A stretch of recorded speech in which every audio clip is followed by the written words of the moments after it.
I'm Sharon Epperson at IHS CERAWeek here in Houston, and I'm joined by the person who opened this CERAWeek conference, Alaska Senator Lisa Murkowski, who had a very interesting speech yesterday, fiery speech, calling on the expansion of oil exports from the U.S. to happen sooner rather than later, and you say it can be done because past is precedent. Tell me why you think now it is the time to have an expansion of U.S. oil exports.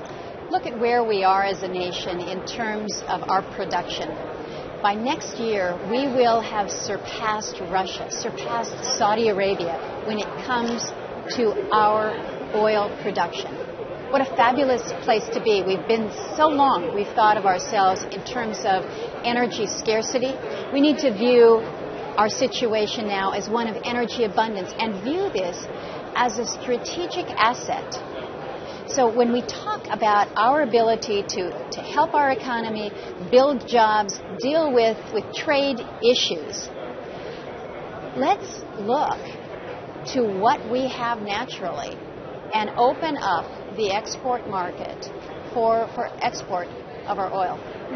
This week underscore the importance of that with the events in Russia and Ukraine, and as you mentioned, there is the ability for the president to do this by executive order if it is in national interest. Is this the time? Well, I think it is important to understand where we are in the context of the global energy picture.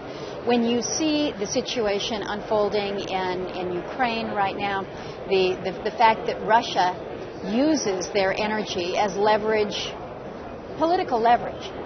We've not been in a position as a nation to really kind of be a player there. But think about what the situation would be if more U.S. oil were out in that global market. It gives a cushion. It allows for greater political stability.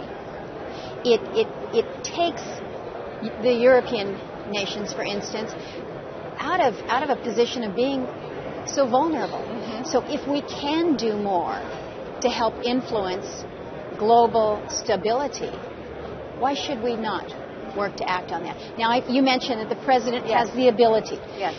We have seen this demonstrated in the Clinton administration, President George Bush, 41, and as well as President Reagan, where we have seen exports, whether of products or of crude itself, whether from Alaska, from California. The authorities are in place.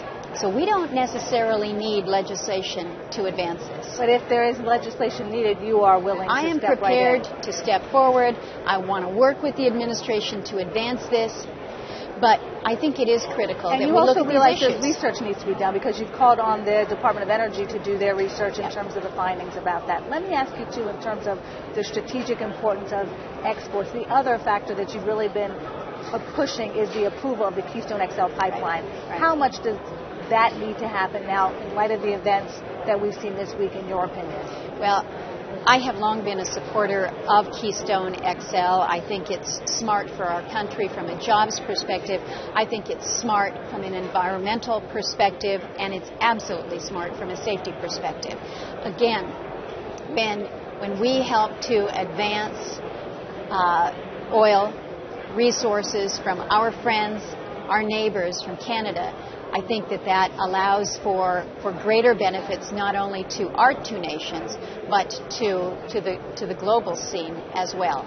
It's good for us. It's good for Canada. It's good for the world. Thank you so much for joining us, Sharon Murkowski, here with us at IHS CERAWeek. Thank you.